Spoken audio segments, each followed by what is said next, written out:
Welcome back, everybody, to today's broadcast of the Collegiate Championship, brought to you by Salty Runback here. So we got Colthro and Shogo back on the stream. Welcome back, guys. We are going to game number 3, all tied up here. We will get more than 3 games in the series, and I think that's all we were hoping for at the end of the day. Yes, sir. I mean, I think if Northwood keep getting Kindred and both ball-ins are kind of playing these kind of volatile-esque ball-ins, I think it'll keep going that way.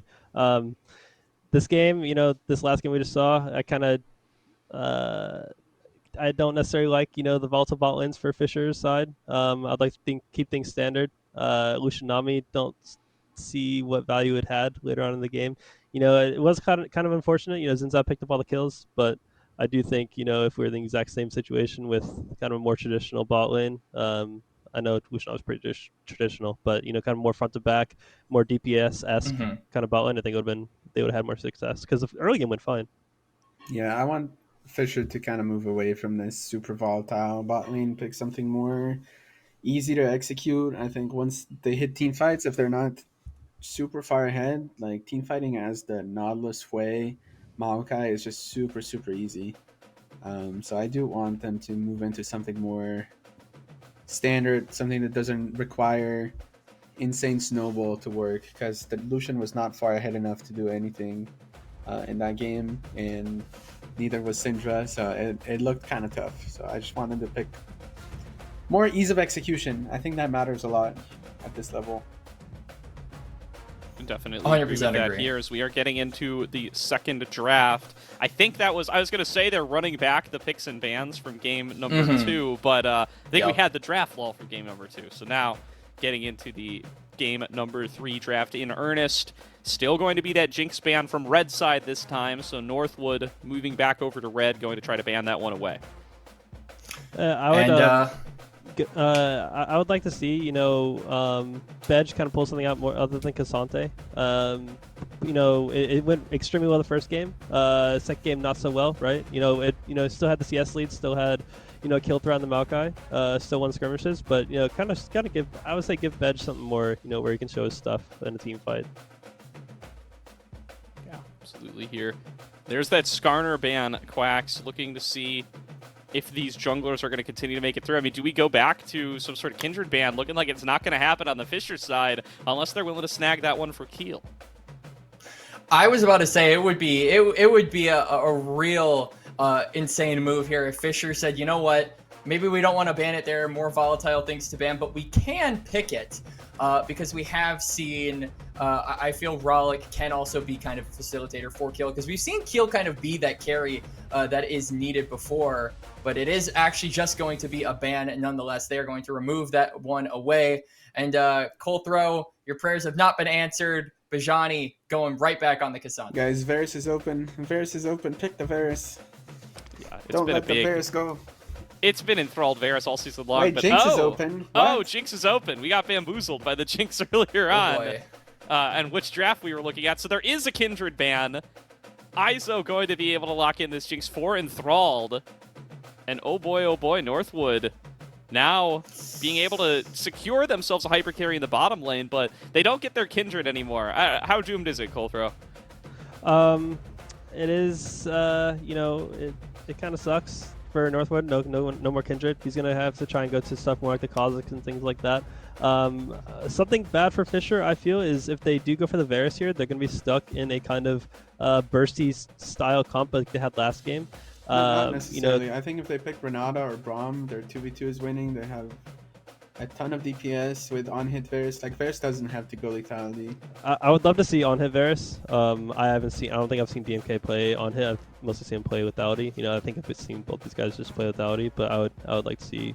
I think he has to go on-hit at this point in the game. Yeah, I think Renata or Braum get insane value here. I would like to see both banned from Northwood. I would like to see Fisher ban maybe some mids from Northwood. I think LeBlanc could be a good ban. I don't know if Reppy plays it, but LeBlanc is Giga OP on 14.9.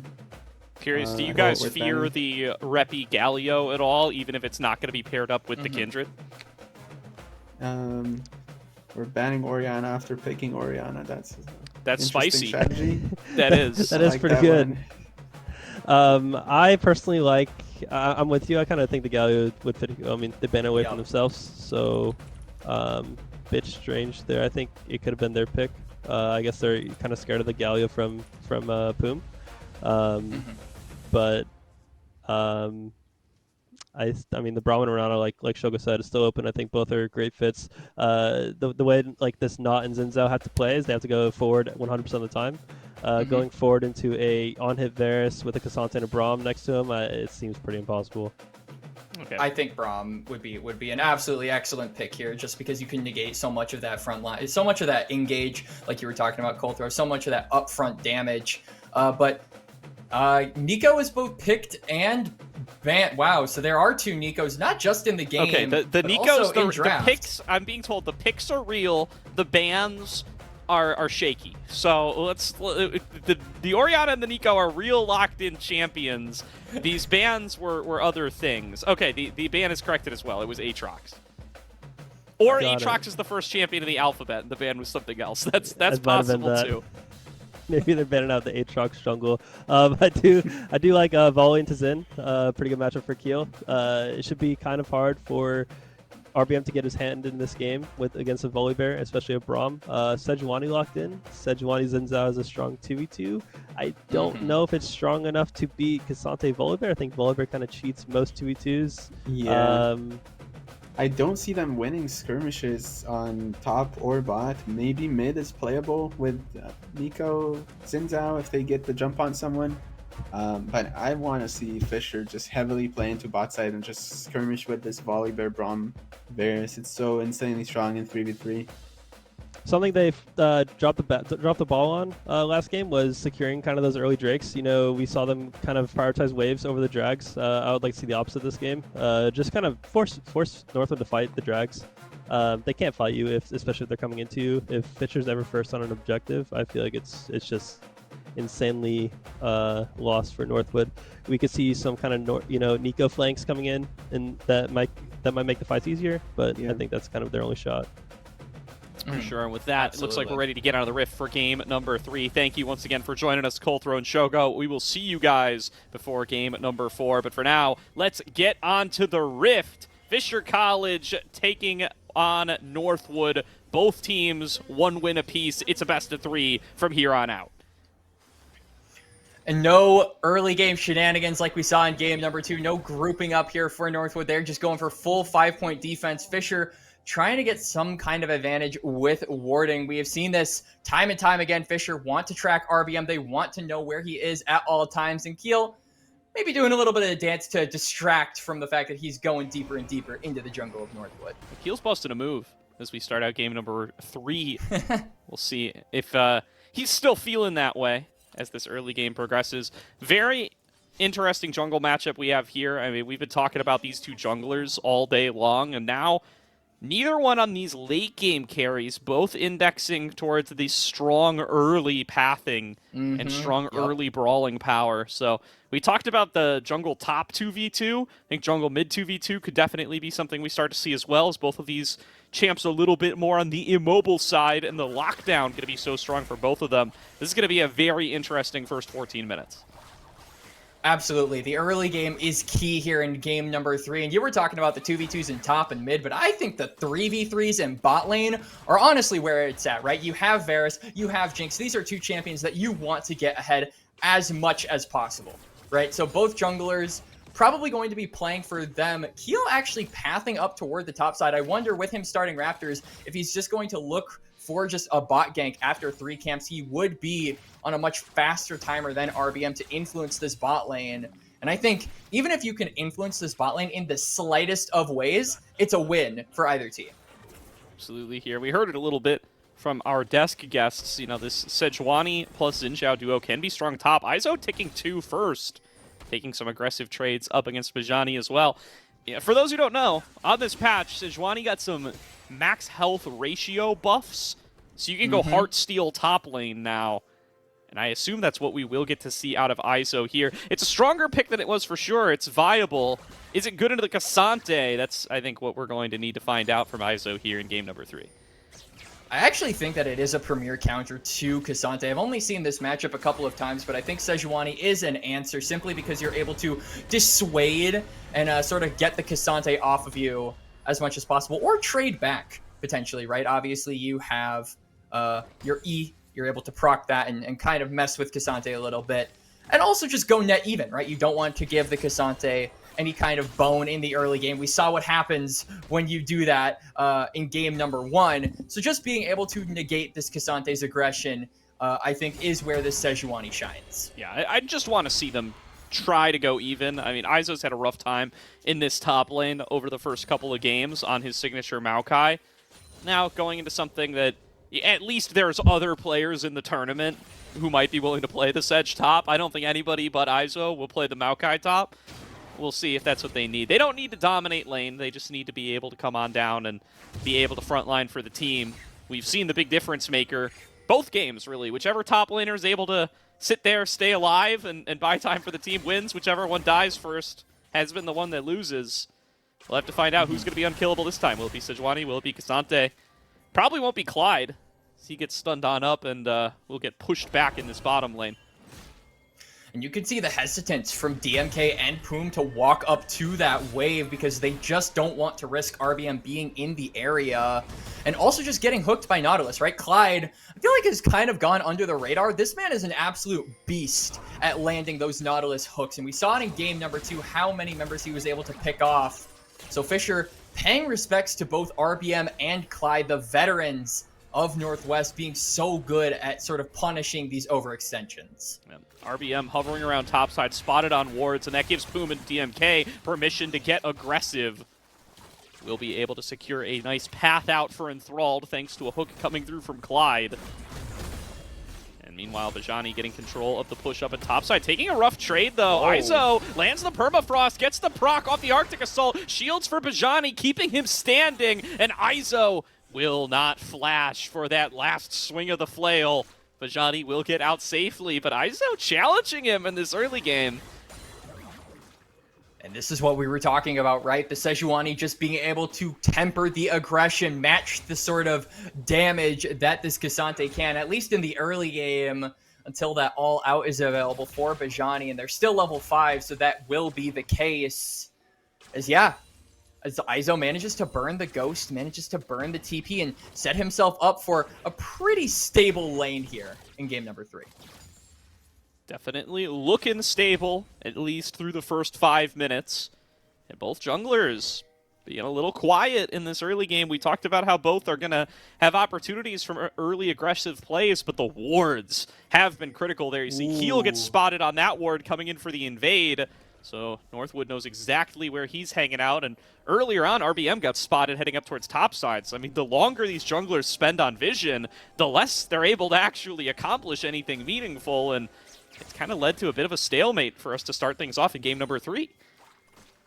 And Keel actually didn't pick up the ward that managed to get eyes on him when he initially tried invading RBM, which is going to mean that you might see some eyes for Northwood as they try to collapse on this bot lane play. Stun onto Clyde. He's able to Spider-Man his way out of there. RBM arriving to the play. It's a full 3-on-3. Clyde gets stunned up, takes a fair bit of damage. RBM returning fire with the wind becomes lightning. Rollick is arriving to the play. The start off onto Poom. Poom going to go down for first blood. Shockwave connects onto 2. Rollick's able to clean up 1 kill, and now focusing in on RBM, but Pop Blossom will be the end of him. It's a 2-for-1 in favor of Northwood. They get the first blood gold as well.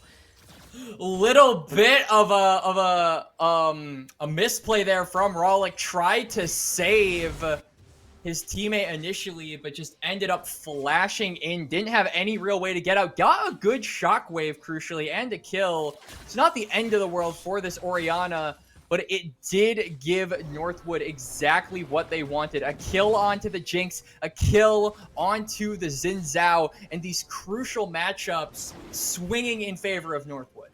And Northwood looking stronger and stronger as the series goes on. Game 1, a complete wipe. Game 2, falling behind early, and then being able to come back. Game 3, their first fight looks strong. They come out with the favored matchup. Enthralled gets an early kill on his Jinx, and these guys want to keep that last dance going. They are looking very cool and collected. They are looking like they are all on the same page coming into this game number 3, Quacks. Absolutely, and both bot laners for Fisher show, which means full steam ahead for the Grubs here. No real threat of anyone collapsing onto that, and you can also see CLOL on the other side. Instead of maybe looking for something onto Enthralled, they're actually just going to look for the dragon. They're going to look for a trade in objectives, the classic jungle handshake. So I'm curious to see if RBM sees that notification, you know, that the dragon has been taken, if he might look for something on the top side, maybe try and take away some of those camps. Oh, no way, Enthralled. No, he comes no up way. with the steal. Super Mega Death Rocket. They may have capped that damage to Epic Monsters. Enthralled calculates it. He snags it away. As a jungler, that is the most tilting thing in the entire world to happen to you. It is not only does it put your team behind, but it puts your sense of pride at being able to smite significantly behind. So 2 objectives going over to Northwood. Fisher is a feels bad man for them. As it should. Oh, Chains of Corruption goes wide from DMK. And with that ability down, Enthralled steps up, looking for a couple extra Fishbones shots, although his ultimate not going to be available for quite a while as well. And I mean, if you're Enthralled, you know, you may have made a calculated guess there. I'm not gonna pretend like you 100% know that you're gonna get the steal every time, but the opposite happens to you, right? You're like, I'm a genius, man. My timing is so good to be able to steal away that dragon. I calculated that. I bet Enthralled after that play was like, oh, I had that. I knew I would get that from minute 1. You ever know? stolen a dragon that with a Swain W, Quacks? It ruins your brain. You'll never not play Swain again. Oh yeah, I definitely agree with you. As 2v2 potentially the play here. RBM getting a little bit focused here. Keel going to be looking for the damage first. They flash in. They're going all in on Rollick. It will be a 1-for-1 trade, though. Chomped down on by Keel. Will make it even. Meanwhile, in the bottom lane, DMK and Poom managed to take out Clyde.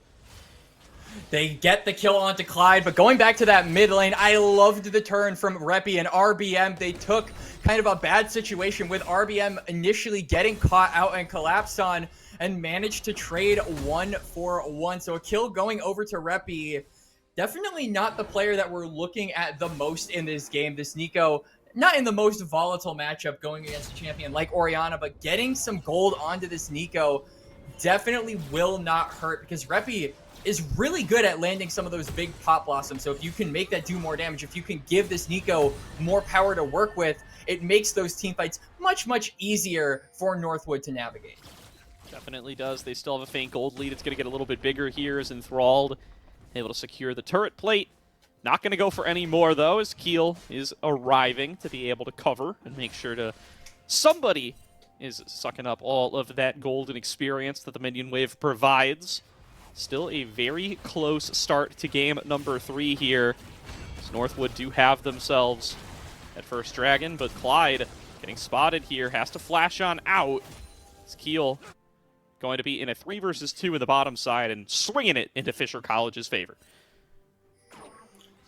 And that was all the members of that was the jungler shown by Fisher College. So Northwood, you can see, starting to play a little bit more aggressively on this top side of the map, trying to establish vision. You can see those grubs going to spawn in a little bit here. They want to make sure that they can get those. If they can get the 6 stack of grubs, then it is going to make, you know, life in these side lanes so much easier for Northwood to play out. So much easier for certain. Is that Rift Herald going to be coming on up here before too long? Actually, I think that'll be the next one of Grubs first, but Rift Herald will be soon to follow. Going to be Keel setting up for it either way, securing himself this topside scuttler. Again, very quiet game from the junglers so far. Only been a couple of engagements, kills traded back and forth, but now DMK finding a big trade up against Enthralled. Connects the Chains of Corruption. One more arrow would kill him, but he doesn't have anything left in the tank. Yup, the cooldowns Coming up is Now RBM. the focus going to be onto RBM. He got pulled back in by the Shockwave. Does throw down the Crescent Guard, but it's too little and too late. Poom going to be able to block away the ultimate on Izo as well to protect Keel. And now this second spawn of Grubs looking like it's going to go all over to Fisher College. RBM gets caught a little bit too far up. We're in the exact same scenario that we were in game number 2, Gordo. 3 Grubs apiece, no mites to be spawned. And Thrall tried to play the same trick again, but will not get any of the Grubs in the process. We'll just damage Keel a little bit, and he'll shrug that one off, laughing as he does. So yeah, equal turf for both teams here. The gold practically dead. Even Fisher have a little bit of an advantage in that department, but for the most part, we're 13 minutes in. We were saying this early game was incredibly important for both teams, but for the most part, it's just been the teams trading blow for blow. It's been really even, yeah, and I mean, that just means that neither one going to take full control, and I think it's going to mean that we start to favor or look towards how the rest of the team are going to be able to play it out. It's been all about the jungle matchup for so much of this series, but jungler is going to start becoming a little bit less relevant here, especially if RBM just gets blown up. But there's the Pop Blossom coming through from Reppy. It's going to lock down Poom. The first kill gets Enthralled excited, and now Enthralled has the chance to cash out big time in this dragon fight. 2 kills over to Enthralled, and the numbers advantage for Northwood will get them their second Drake of the game. Double kill for Enthralled there, and Northwood were just quicker on the trigger to collapse toward that fight, and they will get the dragon as a reward. And it is going to be several waves going over to Enthralled now as well. This Jinx now 3-0, continuing to get juiced up. We're hyping the jungle matchup a lot, but Enthralled on this Jinx starting to really hammer home onto Fisher. Enthralled, he has got the rock in his possession now. As he comes out of the base, Kraken Slayer completed a pickaxe as well. And if he can keep getting excited in these fights, he will be absolutely massive. And this is a team composition tailor-made to get him excited. His initial engagements from RBM and Reppy, they're not looking the cleanest to start off, but they're working out. Meanwhile, Enthrall getting collapsed on by Keel. He has to flash out to safety, but feels like he can try to take this fight. Reppy coming on in here. DMK as well.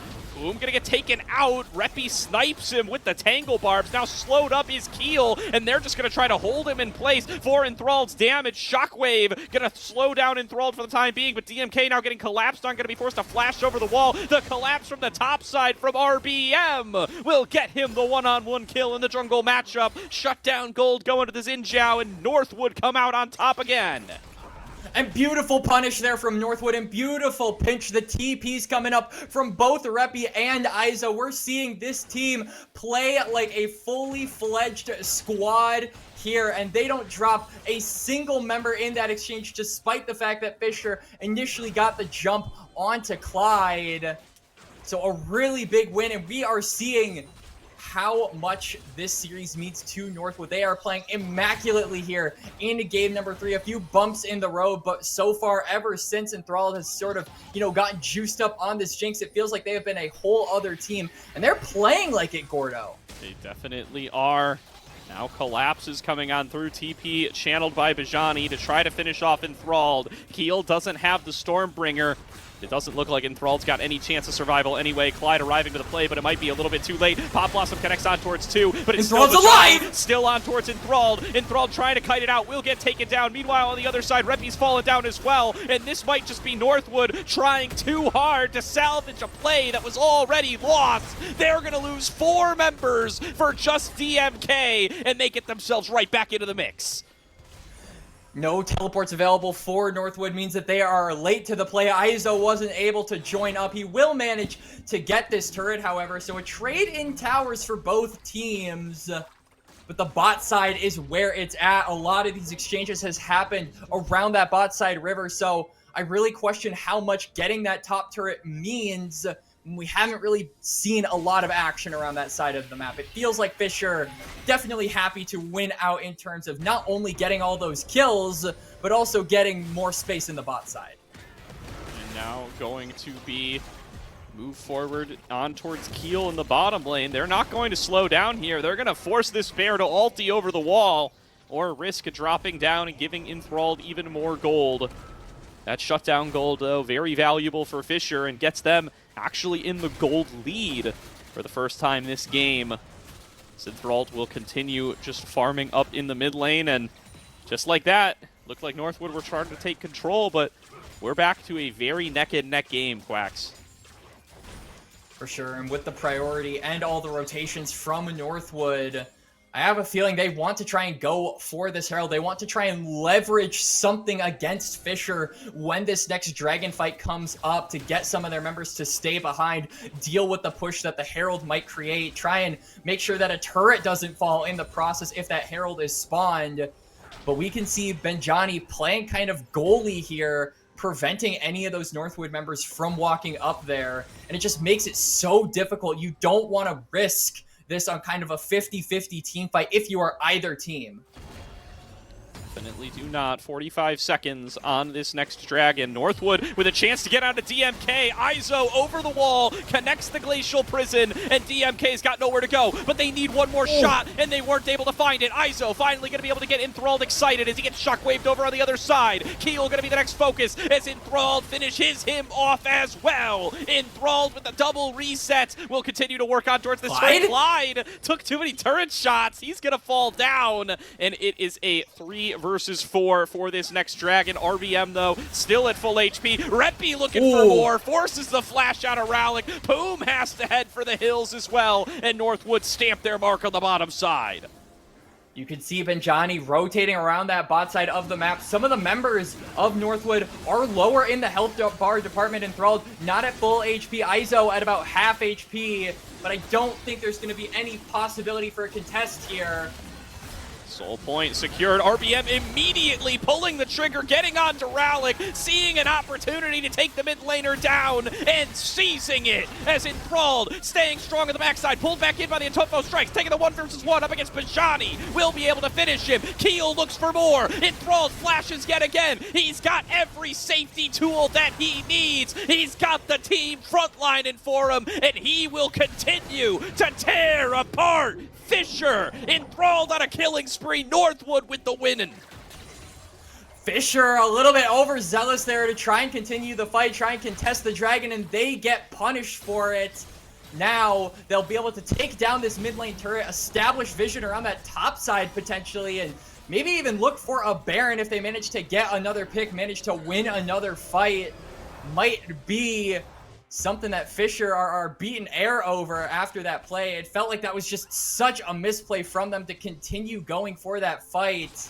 And now it feels like Northwood are confidently in the driver's seat here in game number 3. And their whole CLOL journey has been about the veterans stepping up, but in this game number 3, it is the youth on the team. Reppy and Enthralled. Massive performances in these team fights. Enthralled keeping himself safe against all odds, every bit of dive Fisher could muster. He stands strong. He takes down each member as they approach, and now secures his team quite the lead. They are on Soul Point. They have a 2K gold advantage, and they are well prepared to take this Jinx all the way. For sure, and Enthralled, you know, going into the CLOL Championship, a lot of people hyped him up as the new guy for the Northwood squad and this sort of mechanical mastermind in the AD carry position. But it feels like every series it's been more so RBM and Reppy being the ones that kind of carry around the team. But in this game, Enthralled is kind of reminding everybody that, you know, why he has been hyped up as a big AD carry prospect. He has been absolutely immaculate on the Jinx. And it just feels like Northwood always have his back when he's willing to go for these aggressive plays. Yeah. I mean, what a first CLOL for this guy. Yeah. Been absolutely terrific. He's going to continue looking to take this game into his hands. Izo trading back and forth at the top lane as they do. About a 2.5K gold lead over to Northwood. Going to continue holding strong. Keel trying to set a trap, saw RBM walk by, throws down the ward, and we'll just take the recall. Keel deep in enemy territory here, but actually will not be spotted. That was a dangerous game that the Bear was playing, but nonetheless, he manages to get some really crucial vision around this top side for Northwood. So I wonder if Fisher, coming off of a lot of these resets, might be able to look for anything a little bit aggressive, or if maybe they're just saying, you know, we've looked for these aggressive plays before. We don't want to chance getting further and further behind and putting this Jinx further and further ahead in the process. Now, going to be the focus around the Baron, at least for a little while longer. Reppy sees Poom in his own jungle. Poom just going to take that blast cone out to safety. RBM has Clyde at his back to try to clear out some of this vision. Mid-prio belongs to Northwood as well. They're just a little quicker on the play, but Johnny's starting to come on up, does have access to the teleport, but Northwood will be 5 members stronger and sooner as that bot lane gets abandoned, and it is going to look like a 5 versus 5 for the Genji Baron buff. Bajani waiting in the wings, has an avenue to potentially TP behind that pit as the fight is starting. It's breaking out now. Poom getting taken so low already. They're going to get multiple knockups. Reppy diving in with the Pop Blossom on towards 4, and Northwood will slam the fight off the back of it. Enthralled gets chased down by Bajani, but that's the only member of Northwood that's fallen down. Bajani putting on his 1v5 pants, and they do not fit. Northwood comes up 5-for-1. Ace. Bajani won't be able to get one of those Cassante moments, and it's going to lead to Northwood. They win the fight. They're going to pick up this Gen G Baron buff, and just in time for the Dragon as well. This is Soul for Northwood, but the respawns are coming up about 10 seconds here. Poom has respawned as well, and will be able to utilize maybe some of that time to establish vision around that Dragon pit. And I have to think Fisher, they have to try and fight this. They have to try and make their last stand here against the last dance team of Northwood, who have been coming up big in this mid-game here in Game 3. Really great stuff there. Out of Northwood yet again. They find themselves the advantage. They have a shot at Soul now with the Baron buff at their backs.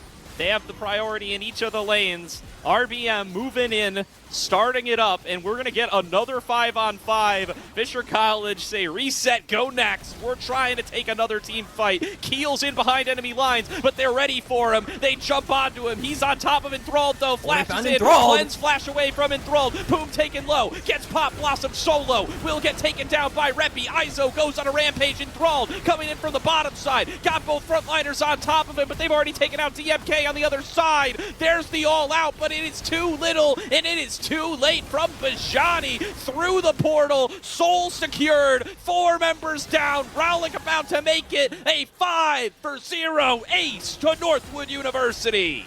It's a clean ace for Northwood. They're Baron strong, they're Soul strong, they're 5 members strong, and the Timberwolves come up yet again.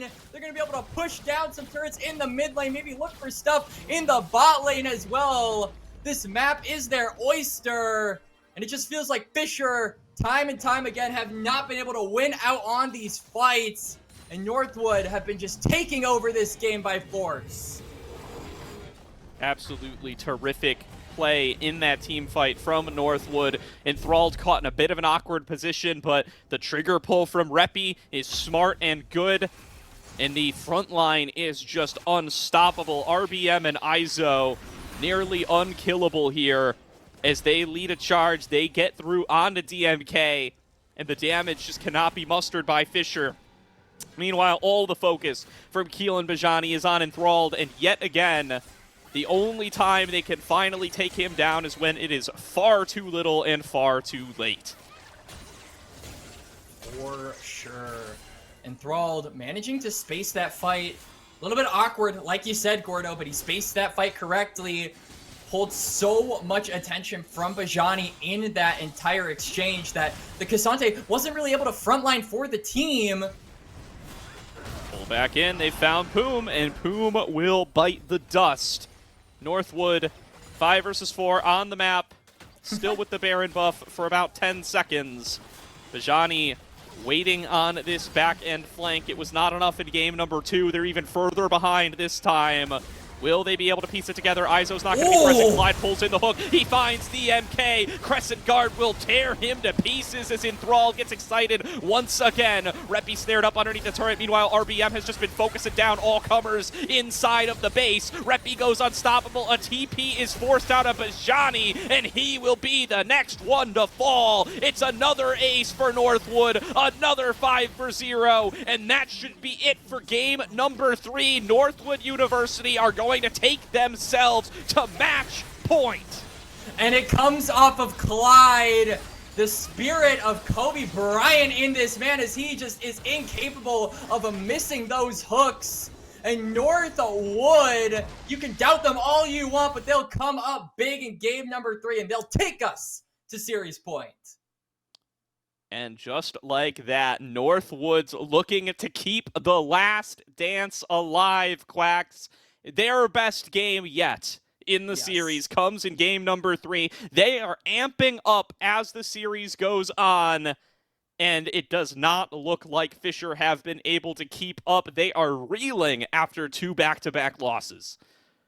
For sure, Fisher have to draft a response quickly here. They tried the Kindred ban, but immediately all the focus was pivoted onto Enthralled and onto Reppy.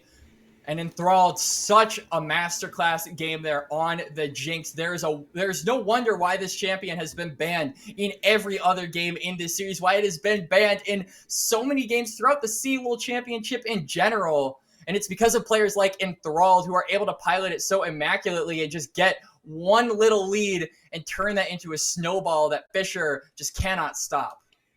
Absolutely here. And with that, we're going to take another break. We're going to get the analyst